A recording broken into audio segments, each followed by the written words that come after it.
சந்திரனை வைத்து மட்டுமே பலன் சொல்லிட்டு இருந்தால் இது சாதகமாக இருக்குமா அப்படின்றது இப்போ கேள்வியாக இன்னும் பார்த்தீங்கன்னா வெஸ்டர்ன் அஸ்ட்ராலஜின்றது பார்த்தீங்கன்னா சூரியனை அடிப்படையாக கொண்டது. அது இன்னும் ரொம்ப வேகியான ஒரு அஸ்ட்ராலஜிக்கல் மெத்தட்னா பார்த்துக்கோங்க. அப்போ வானியல் சாஸ்திரமும் ஜோதிடமும் ஒன்றா தான் பயணிச்சுட்டு இருந்தது. போக போக தான் இரு பிரிவுகளாக பிரிஞ்சு போகுது. ஒருத்தர் ரோகிணி நட்சத்திரத்தில் பிறக்கிறாரு மாமாக்கு ஆகாதுன்னு, ஆயில் நட்சத்திரத்தில் இருப்பாரு மாமியாருக்காக, இந்த மாதிரி எல்லாம் சொல்றாங்க இல்லையா? அவங்களுக்கு உண்மையிலேயே ஆயில் நட்சத்திரத்தில் அவங்க இருக்காங்களான்னா இல்லை. மூல நட்சத்திரம் வந்து அனுமா இருக்கு, அதனால மூல நட்சத்திரக்காரங்களுக்குலாம் கல்யாணமே நடக்காது. இப்போ மூல நட்சத்திரக்காரங்களாம் கல்யாணம் பண்ணாமல இருக்காங்க. பாரம்பரியத்தை நம்ம மாத்தல, ஆனா இவங்க ஜென்ம நட்சத்திரம்னு அங்கேயே நின்றுட்டாங்க. அதை தான் சொல்றோம். நம்ம என்ன பண்றோம், ரெஃபரன்ஸ் பாயிண்ட்டை மட்டும் மாத்தோம். ஏஎல்பி லக்னம் எங்க போயிட்டு இருக்கு அப்படின்றத பார்த்ததான் அக்யூரேட்டான விஷயம். நீங்க எங்க இருக்கீங்கன்னு தெரியும். நான் வந்து பிறக்கும் போது 3 கிலோ இருந்தேன்னு இப்பயும் பேசிட்டே இருக்கிறதுல என்ன அர்த்தம் இருக்குது? இப்போ வயசுன்னு ஒன்று கனெக்ட் பண்ணாதான் இந்த சர்க்கியூட்டே கம்ப்ளீட் ஆகுது. அதை தான் புதுவுடைமூர்த்தி சாரனுடைய இன்வென்ஷனா நம்ம இங்க பாக்குறோம். இந்த மாதிரி ஒரு அமைப்பு இருக்கும்போது நான் ஒரு பரிகாரம் பண்ணிட்டேன் அப்படின்னா அந்த கிரகங்கள் காணாம போயிடுமா? நீங்க இந்த குற்றத்தையும் உணராம நீங்க என்ன பரிகாரம் பண்ணாலும் அது ஒன்றும் நடந்துடாதுங்க. நீங்க கோடி ரூபாய் கொடுத்து பண்ணுங்க, அது ஒன்றும் வேலை செய்யாதுங்க. நீங்க என்ன மாற்றம் உங்களுக்குள்ளார நடக்கணும்.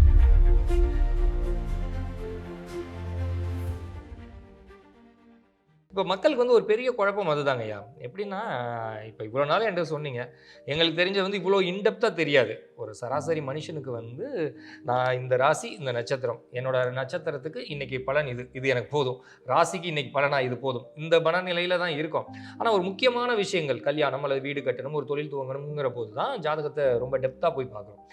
அப்போ ஆஸ் பர் உங்களோட ஏஎல்பி இதுபடி அவங்களுக்கு வந்து இந்த ராசி இந்த நட்சத்திரம் இந்த லக்னம் இதிலேயே முடிஞ்சிடுறாங்க. இப்போ இன்னைக்கு உள்ள சூழலுக்கு என்னோட ஜாதகத்தை போய் பார்த்தா நீங்கள் அதை எப்படி ஆரம்பிப்பீங்க? இப்போ நீங்கள் சொன்ன மாதிரி ஒருத்தருக்கு வந்து ரோஹிணி நட்சத்திரம் ரிஷப லக்னம் அல்லது ரிஷப ராசின்னு வச்சுக்கோங்களேன், கும்ப லக்னம். ஸோ இவங்களுக்கு வந்து எந்த அளவில் மாறி இருக்கும்? நம்ம வந்து அக்யூரசி எதுன்னு பார்த்தோம், நம்ம லக்னம் தான் அக்யூரசி பார்த்தோம். கரெக்டா? இப்போ புதுவுடைமூர்த்தி ஐயாவுடைய ஆய்வு வந்து என்ன அப்படின்னு பார்த்தீங்கன்னா வேற எதுவுமே மாற்றலை சார். ஏன்னா நிறைய பேர் வந்து என்ன சொல்லுவாங்க அப்படின்னு பார்த்தீங்கன்னா புதுசாக ஏதாவது ஒன்றுமே இல்லை, புதுசாக எதுவும் நம்ம இன்வென்ட் பண்ணலை. வயதை மட்டுமே வைத்துக்கொண்டு சார் வந்து என்ன பண்ணாரு அப்படின்னு பார்த்தீங்கன்னா அந்த லக்னத்தை மட்டும் நகர்த்தி இருக்காரு. லக்னம் அங்கே தான் இருக்கு, இன்னும் அங்கே தான் இருக்கு. அதை ரெஃபரன்ஸ் பாயிண்டா வச்சுக்கிட்டு, ரெஃபரன்ஸ் பாயிண்ட் எது? நீங்க உங்க வீட்டுல இருந்து கிளம்புறீங்க, இந்த ரெஃபரன்ஸ் பாயிண்ட் எது? உங்க வீடு தான். ஓகேங்களா? இங்க வந்திருக்கீங்க, டிராவல் பண்ணி இங்க வந்திருக்கீங்க. அப்போ இங்க வரைக்கும் டிராவல் பண்ணி வந்திருக்கீங்களா? அப்போ உங்களை இப்போ யோகேஷ் எங்க இருக்காருன்னு கேட்டா இந்த டிராவல் பண்ண இடத்த சொல்லணுமா, உங்க வீட்டுல இருக்கிற இடத்த சொல்லணுமா? நீங்க டிராவல் பண்ணி இங்கதான் இருக்கீங்கன்னு நான் சொல்லணும். கரெக்டா? சார் வந்து என்ன ஆய்வு பண்ணிருக்காருன்னா நீங்க அங்க இருந்து டிராவல் பண்ணி இங்க வந்திருக்கீங்க, இதுதான் உங்களுடைய லைவ் லொகேஷன் காமிக்கிறாரு. இதுக்கு ஒரு உதாரணம் ஆட் பண்றேன். நான் வந்து நீங்க பூமியில எங்க இருக்கீங்க அப்படின்னு கேட்கறேன். நான் வந்து சோலார் சிஸ்டத்துல இருக்கேன்னு சொல்றீங்க. இது எவ்வளோ வேகம் அந்த மாதிரி. சரியா? அடுத்தது இல்ல, இன்னும் குறிப்பா சொல்லுங்க. நான் பூமியில இருக்கேன். ஓகே, பூமியில எங்க இருக்கீங்க? நான் வந்து ஆசிய கண்டத்துல இருக்கேன். அப்படிதான் இருக்குது. நீங்க வந்து இந்த வந்து இப்போ வந்து சூரிய அடிப்படையாக கொண்டு சொல்ற ஜோதிடம் வந்து அவ்வளோ வேகு. இப்போ சந்திரனை கொண்டு சொல்றது அவ்வளோ வேகு. இப்போ அந்த மாதிரி ஜென்ம லக்னன்றதும் அவ்வளோ வேகு. இந்தியாவில் இருக்கேன்னு சொல்ற மாதிரி. ரைட், இன்னும் ஸ்பெசிஃபிக்காக சொல்லுங்க. நான் வந்து சென்னையில் இருக்கேன்னு சொல்றது இன்னும் ஸ்பெசிஃபிக்காக சொல்லுங்க. இத்தனை டிகிரி இத்தனை இதில் இந்த இடத்துல இருக்கேன் சென்னையில் அப்படின்னு சொல்கிற மாதிரியான ஒரு நிகழ்வை தான் இன்னும் ப்ரிசிஷனுக்கு கொண்டு போயிருக்காரு புதுவுடைமூர்த்தி சார். மற்றபடி ராசியினுடைய தத்துவங்களையும் நட்சத்திரத்தினுடைய அமைப்பையும் எந்த விஷயத்தையும் அவர் மாற்றவே இல்லை. ஏன் அப்படின்னா முக்கியமான நிகழ்வுகள் அங்க இருக்கு அப்படின்னா அதை மாற்ற முடியுமா? மாற்ற முடியாது. ஓகேங்களா? எதையுமே மாற்ற முடியாது. ஆனால் நம்ம என்ன பண்றோம், ரெஃபரன்ஸ் பாயிண்ட்டை மட்டும் மாத்துறோம். நீங்க இந்த இடத்துல இருக்கீங்க சார், C25ல இருக்கீங்க, இந்த இடத்துல இருக்கீங்க, இந்த இடத்துல இருந்து பாருங்க உங்களுக்கு எப்படி இருக்குன்னு தெரியும். ஓகே ஓகே, நீ ஏரோப்ளேன் வியூன்னு சொல்லுவாங்க. ஓகேங்களா? நீங்க அங்க இருந்து பாத்தீங்கன்னா உங்களுக்கு எல்லாமே தெரியும். மொட்டை மாடியில இருந்து பார்த்தா ஒரு வியூ தெரியும் இல்ல, 10th ஃப்ளோர்ல இருந்து ஒரு பார்த்தா வியூ தெரியும் இல்ல, அந்த மாதிரி பாருங்க அப்படின்னு சொல்றோம். நம்ம இங்க இருந்து பார்த்தா வேற வியூ இருக்கும். கிரவுண்ட் ஃப்ளோர்ல இருந்து லக்னத்தை பார்த்தா தான் ஒரு அக்யூரேட்டான ரிசல்ட் கிடைக்கும். லக்னத்தை மட்டும் கிடையாது, நம்ம என்ன சொல்றோம்னா அக்ஷய லக்னம், இன்னைக்கு ஏஎல்பி லக்னம் எங்க போயிட்டு இருக்கு அப்படின்றத பார்த்தா தான் அக்யூரேட்டான விஷயம். நீங்க எங்க இருக்கீங்கன்னு தெரியும். லக்னத்தை பார்த்தோம் அப்படின்னா நீங்க பிறந்த இடத்த காமிக்கும். இன்னொரு வித்தியாசமாக சொல்கிறேன். ஒரு யானையை குருடன் கதை கேட்டிருப்பீங்க, அந்த மாதிரி தான். நான் வந்து ஃப்ரண்ட்ல இருந்து பார்க்குறவருக்கு லெஃப்ட் ஹேண்ட் துதிக்கை இருக்குது, ரைட் ஹேண்ட் சைடில் வால் இருக்குதுன்னு சொல்லுவோம். கொஞ்சம் ஒரு முன்னாடி போய் நின்று பார்த்தா என்ன தெரியும்? முகம் மட்டும்தான். ஒரு துதிக்கையே 2 கண்ணு 2 காது 2 கால்னு சொல்லுவார் இல்லையா, அந்த மாதிரி தான் பார்வை. இப்போ வந்து நீங்கள் ஜென்ம லக்னத்திலேருந்து பார்க்குற விஷயம் வேற. நீங்கள் இதே ஒரு 3 கட்டம் 30 வயசுக்கு 3 லக்னம் நகர்ந்த பிறகு அதே கிரக நிலைகள் தான். ஆனால் 3 கட்டம் நகர்ந்த பிறகு கிரகத்தை நம்ம மாற்றலை, ராசிகளை மாற்றலை, நட்சத்திரங்களை மாற்றலை, லக்னத்தை மட்டும் மாற்றும் போது உங்களுடைய பார்வைகளும் கோணங்களும் வேறையாயிடுது.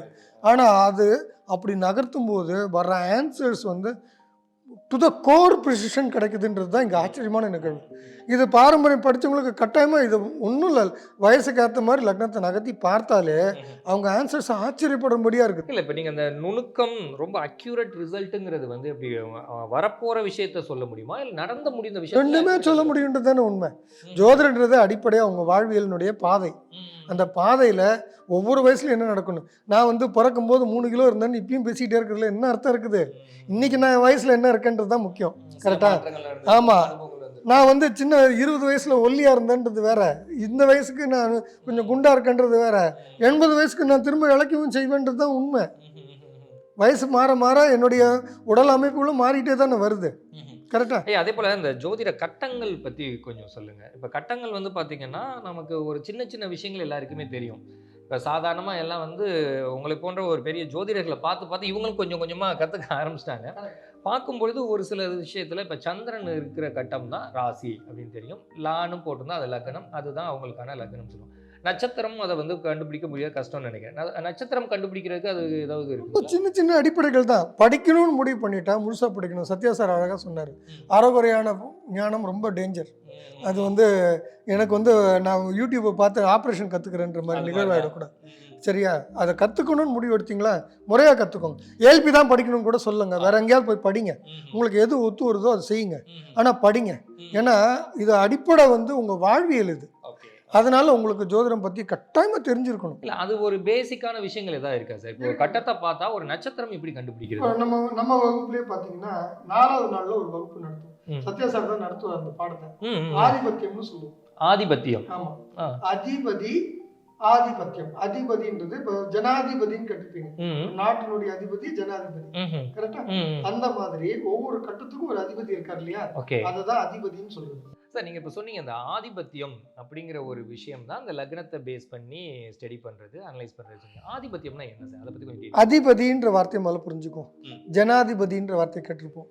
ஒரு நாட்டுக்கு ஜனத்தினுடைய அதிபதி, நீதிபதி. சூப்பர், அதே தான். ஒரு விஷயத்துக்கான பொறுப்பானவர்னு அர்த்தம். இவ்வளவுதான் அதிபதி. நீதிபதி ஜனங்களுக்கு அதிபதி, ஜனாதிபதி. கரெக்டா? அந்த மாதிரி அதிபதி அப்படிங்கிறது ஒவ்வொரு ராசிக்கும் அதிபதி இருக்காங்க. மேஷத்துக்கு அதிபதி செவ்வாய், ரிஷபத்துக்கு அதிபதி சுக்கிரன், மிதுனத்துக்கு அதிபதி புதன். அப்படிங்கிறது ஒரு 12 கட்டம் இருக்குது. 12க்கும் ஒரு அதிபதி, அந்த வீட்டுக்கு ஓனர், அதுதான் அதிபதின்றது. இந்த அதிபதிகள் கணக்கு வச்சுக்கிட்டு எந்தெந்த வேலைக்கு என்னென்ன பொறுப்பு. 12 வீடு இருக்குன்னா 12 பொறுப்பு. அது ஒரு ட்ரெயின் இருக்குதுன்னா 12 கம்பார்ட்மெண்ட் இருக்க மாதிரி. சரியா? அப்போ லக்னம் எதுவோ அதுதான் இன்ஜின். இதை ஞாபகம் வச்சுக்கிட்டிங்கன்னா போதும், இவ்வளோதான் விஷயம். ஆனால் இதை வந்து 4வது கிளாஸில் சார் பாடம் நடத்துவார். இந்த ஆதிபத்திய கணக்குன்னு சொல்லுவார்.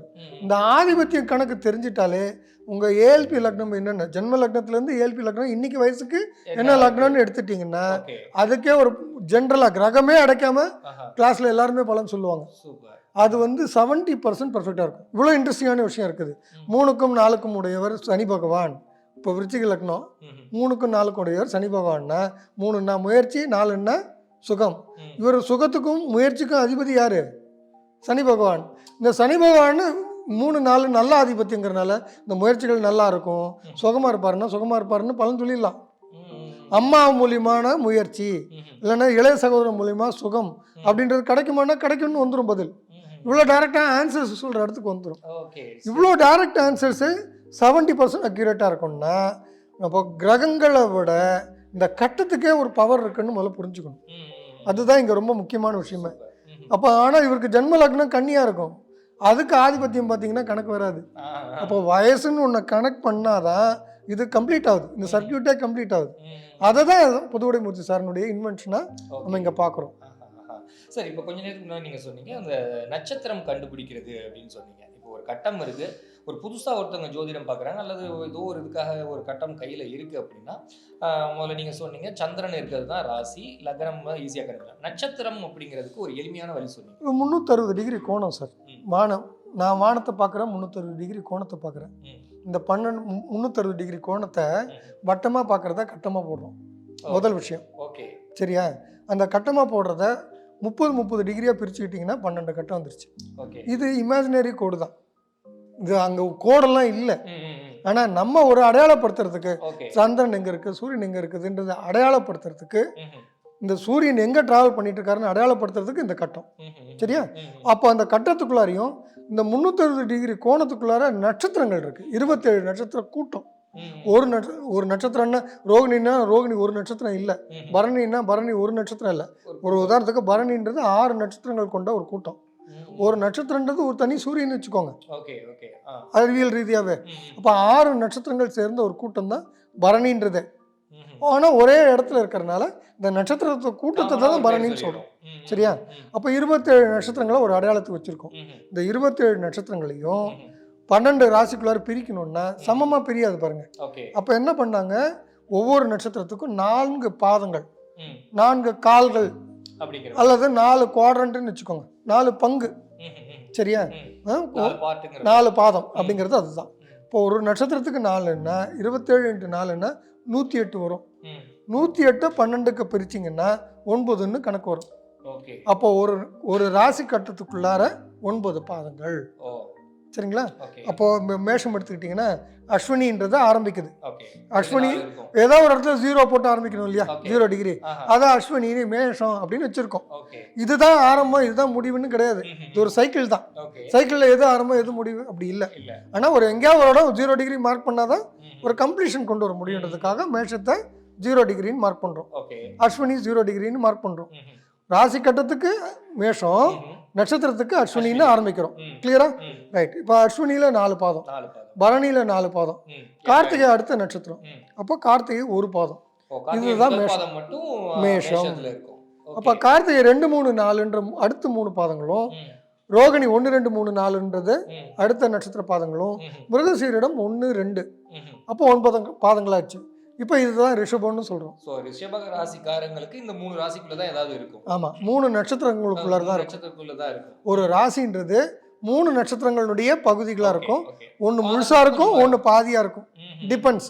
நீங்க முதல்ல 27 நட்சத்திரம் மனப்பாடம் பண்ணிட்டீங்கன்னா இது தானாவே நீங்களே பண்ணிடுவீங்க. இப்போ ரோஹிணிக்கு வந்து 4 பாதம்னா கம்பல்சரி அது ரிஷப ராசியா தான் இருப்பாங்க. அப்போ ரெஃபரன்ஸ் பாயிண்ட் தான் இந்த நட்சத்திரங்கள்.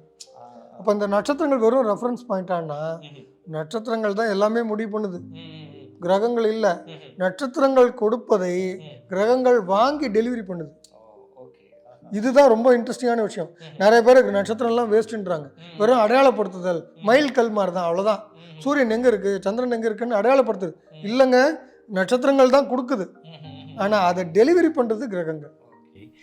சார் வந்து ரொம்ப சிறப்பாக சொல்லியிருக்காங்க சார். சார் இப்போ சில ராசிக்காரர்களுக்கு வந்து தோஷங்கள் அப்படின்னு சொல்கிறாங்க, அதுக்கும் இந்த லக்னத்துக்கும் ஏதாவது தொடர்பு இருக்கா?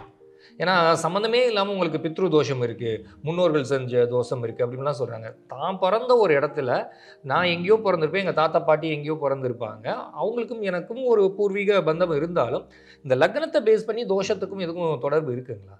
தோஷம் அப்படின்ற ஒரு விஷயமே இல்லை சார். ஆக்சுவலாக இதை எதை அடிப்படையாக கொண்டது அப்படின்னு பார்த்தீங்கன்னா, நட்சத்திரங்கள் வழியாக கிரகங்கள் செயல்படுகிறது. நட்சத்திரங்கள் வழியாக தான் கிரகங்கள் செயல்படுது. கிரகங்கள் எங்கே இருக்குன்றதை வச்சு நம்ம டிசைட் பண்ணணும். உதாரணமாக இப்போது கும்ப லக்னம், லக்னத்தில் ராகு, 7ஆம் இடத்துல கேது இருக்கார். ஓகேங்களா?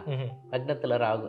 இப்போ என்ன பண்ணுவாங்கன்னா, இவங்களுக்கு திருமணம் சம்மந்தப்பட்ட விஷயம், லக்னத்தில் ராகு இருக்குது, 7ஆம் இடத்துல கேது இருக்குது, அப்போது 7ஆம் இடம் சம்மந்தப்பட்ட திருமணம் சம்மந்தப்பட்ட தோஷம் இருக்குன்னு சொல்லுவாங்க.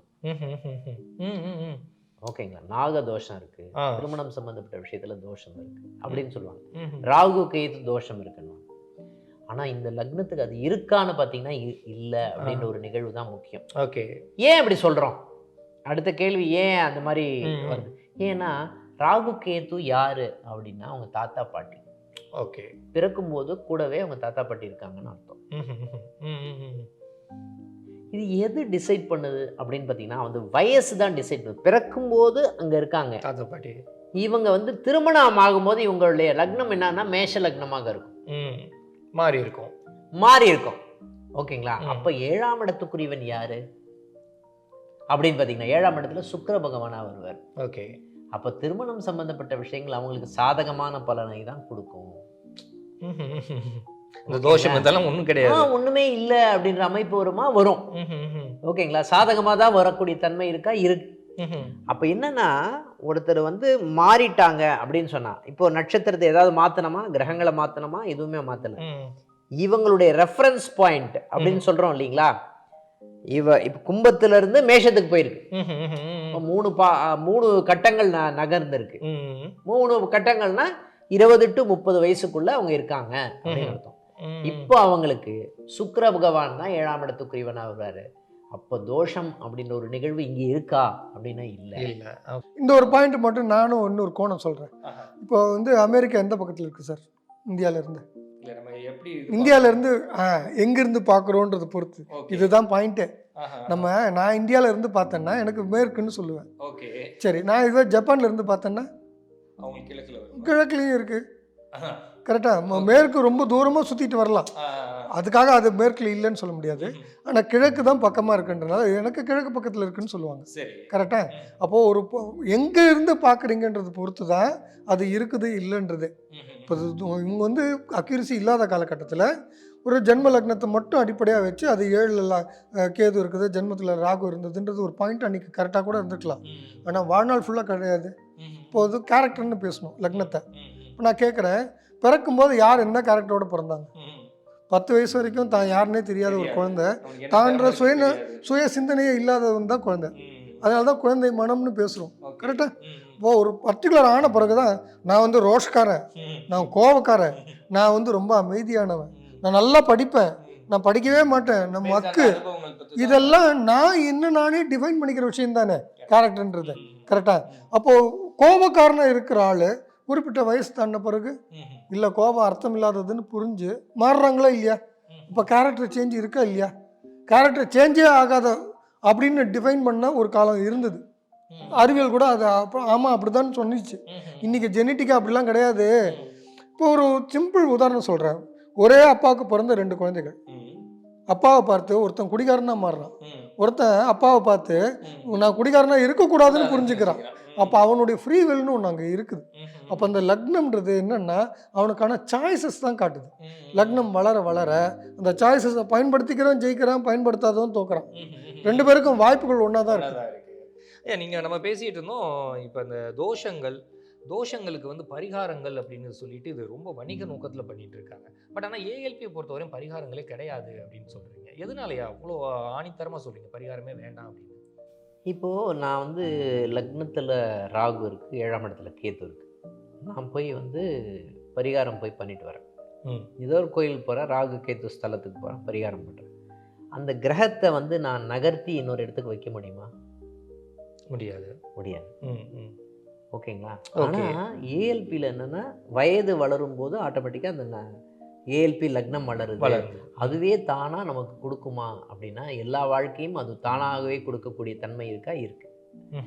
யாரெல்லாம் வந்து இந்த ஜென்ம லக்னத்தை மட்டுமே வைத்து பார்த்துட்டு இருக்காங்களோ அவங்களுக்கு தான் இந்த மாதிரி நிகழ்வுலாம் இருக்கும். ஓகேங்களா? எதையும் வந்து நம்ம வந்து விலை கொடுத்து வாங்க முடியுமா? இந்த கர்மங்கள் தோஷங்கள்லாம் எதை அடிப்படையாக கொண்டது அப்படின்னு பார்த்தீங்கன்னா பூர்வ புண்ணியத்தை அடிப்படை. அந்த பாஸ்ட் டென்ஸை போய் மாற்ற முடியுமா? நீங்கள் முடியாதுன்ற விஷயம்தான்.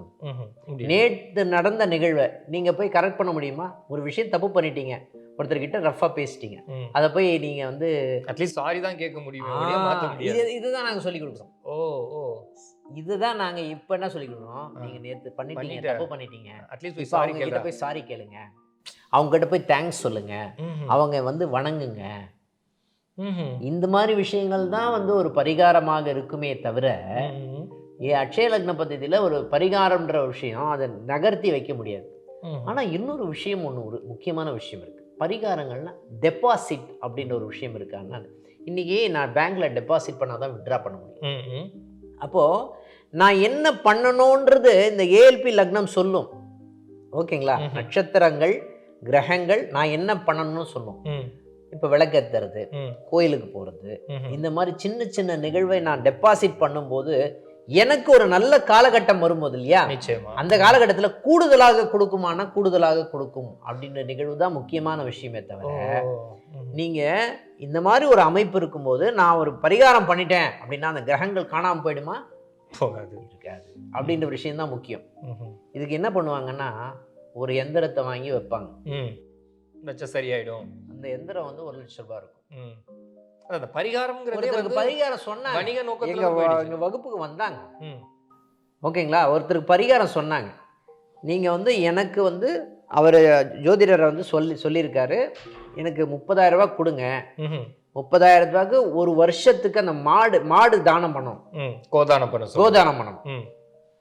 எனக்கு 30,000க்கு நீங்க அந்த வருஷத்துக்கு அப்படின்னு ஒரு பேக்கேஜ் மாதிரி போட்டு வருஷத்துக்கு அந்த உணவு கொடுக்கணும் இல்லையா, அந்த உணவுக்கு அதுக்கு சேர்த்து ஒரு 40,000 ரூபாய் நீங்க கொடுத்துட்டீங்க அப்படின்னா, நீங்க மொத்தம் 70,000 ரூபாய் நீங்க எனக்கு கொடுத்தீங்க அப்படின்னு சொன்னா உனக்கு வந்து இந்த தோஷம் எல்லாமே வந்து விலகக்கூடிய தன்மை இருக்கு அப்படின்ற மாதிரி சொன்னாங்க.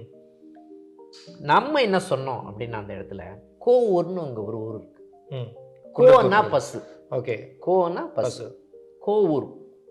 அதாவது சிவபெருமானை மகாவிஷ்ணு என்ன பண்ணார், கோ உருவத்துல வந்து பசுவனுடைய உருவத்துல வந்து வணங்கினார், அபிஷேகம் பண்ணார் அப்படின்ற ஊர் தான் அந்த கோவூருடைய சிவன் சுந்தரேஸ்வரருடைய ஊர். அது இந்த கோயிலுக்கு போயிட்டு வாங்க, உங்களால் 11 ரூபாய் முடிச்சு முடியுமா? ஏன்னா அவங்களுடைய சேலரியே வந்து பார்த்தீங்கன்னா மாத சேலரியே 3000 ரூபாய். அவங்க கிட்ட போய் 70,000 ரூபாய் நீங்கள் கேட்டீங்க அப்படின்னு சொன்னால் 70,000 ரூபாய் கொடுத்துட்றாங்க சார், உங்களுக்கு ஏதோ நிவர்த்தி கிடைச்சா போதும்னு கொடுத்துட்றாங்கன்னு வச்சுக்கோங்களேன். அந்த கிரகத்தை உங்களால் தண்ணி வைக்க முடியுமா? தள்ளி வைக்க முடியாது. நான் சொன்ன விஷயம் என்னன்னா, கரெக்டாக அந்த கோயிலுக்கு போயிட்டு வாங்க, உங்களால் முடிஞ்சால் 2 பாக்கெட் பால் கொடுங்க அபிஷேகத்துக்கு, ஓகேங்களா? உங்கள் பேரில் அர்ச்சனை ஒன்று பண்ணுங்க, ஓகேங்களா? அதையும் மீறி சில பேர் வந்து இருக்காங்களா, ஒரு சின்ன பசு விக்கிரகம் இருக்கு, ஓகேங்களா, அதை தானமாக கொடுங்கள். மனசு சில பேருக்கு என்னன்னா மனசு திருப்தியே அடையாது. சரி இதெல்லாம் பண்ணிட்டு சரி, ஏன்னா பெருசா கொடுத்தாதான் நமக்கு திருப்தி அடையும் அப்படின்ற மாதிரி அமைப்பு இருக்குமானா இருக்கும். சில பேருக்கு மனசுல இருக்கும், உறுத்திட்டே இருக்கும். நம்ம சொன்ன வார்த்தைகள் வந்து உறுத்திட்டே இருக்கும். கண்டிப்பா ஒரு பசு உருவத்தை வாங்குங்க, கோயிலுக்கு அந்த சிவன் கோயிலுக்கு போய் அர்ச்சகர் இருக்கார் இல்லையா, அவருக்கு அதை தானமாக கொடுங்க, அவருக்கு ஒரு 11 ரூபாய் வச்சு கொடுங்க, ஓகேங்களா? இந்த மாதிரி நிகழ்வுகள்லாம் இருக்கானா? இருக்கு. ஒரு 100 வருஷத்துக்கு முன்னாடி இத்தனை லட்சம் செலவு பண்ணி ஏதாவது ஒரு பரிகாரம் நடந்ததா ஏதாவது அடையாளப்படுத்துங்க? கிடையாது. இப்போ ராஜாக்கள் மட்டும், இப்போ ஒரே ஒரு இது பத்மநாப சுவாமி கோவிலில் இருக்கிற அந்த பொக்கிஷம் மட்டும்தான், அது ஃபுல்லாக தண்டனைக்காக தான் பண்ண தவறுகளுக்காக கடவுளுக்கு ஆபரணங்களாக கொடுத்துருக்காங்க. அது பாவ பணம் தொடாதீங்கன்னு தான் அங்கேருந்து புலம்புறாங்க, கேட்டிருப்பீங்க. இதெல்லாம் இதுதான் நடந்திருக்குது மேக்சிமம். மற்றபடியாக பரிகாரம்னு பண்ணதெல்லாம் கிடையாதா? இப்போ புரியுதுங்களா? நான் இதை காம்பன்சேட்டே பண்ண முடியாது, ஆனால் அதுக்கு சப்ஸ்டியூட்டா அப்படிங்கிறதா பரிகாரம் அப்படிங்கிற வார்த்தைக்கான அர்த்தமே. கரெக்டா? ரைட். இப்போ நான் ஒரு செயல் செஞ்சுட்டேன், அதுக்கான விளைவுகளை எனக்கு தவறுன்னு பின்னாடி தான் உணர்றேன். அறிவில்லாமல் செஞ்ச விஷயம், மதிமயங்கி செய்த தவறு, அதுக்கு நான் உணரணும். அதுதான் பரிகாரம். முதல் விஷயம், நான் உணராமல் நான் தப்பு பண்ணிகிட்டே தான் இருப்பேன், நான் கன்டினியூ பண்ண போகிறேன்னா இந்த பரிகாரங்கள் முதல்ல வேலை செய்யாது. சரி, அப்போ பரிகாரம் என்ன சொன்னாங்க? சரிப்பா தெரியாமல் பண்ணிட்டேன், கடவுள்கிட்ட போய் மன்னிப்பு கேளு. இப்போது மனுஷங்கிட்ட செஞ்சால் கூட, ஒரு கொலை பண்ணிட்டாருங்க, ஒருத்தர் இறந்து போயிட்டாரு, அவர்கிட்ட போய் மன்னிப்பு கேட்க முடியல, சரி அவரை விட்டுடு, நீ கடவுள்கிட்ட கேளு அப்படின்னு கடவுள்கிட்ட ரீடைரக்ட் பண்ணி அந்த குற்ற உணர்வை சரி பண்ணி அவரை நன்னிலைப்படுத்துறதுக்கான விஷயமா அதுதான் பரிகாரம். நீங்கள் அந்த குற்றத்தையே உணராமல் நீங்கள் என்ன பரிகாரம் பண்ணாலும் அது ஒன்றும் நடந்துடாதுங்க. நீங்கள் கோடி ரூபாய் கொடுத்து பண்ணுங்க, அது ஒன்றும் வேலை செய்யாதுங்க.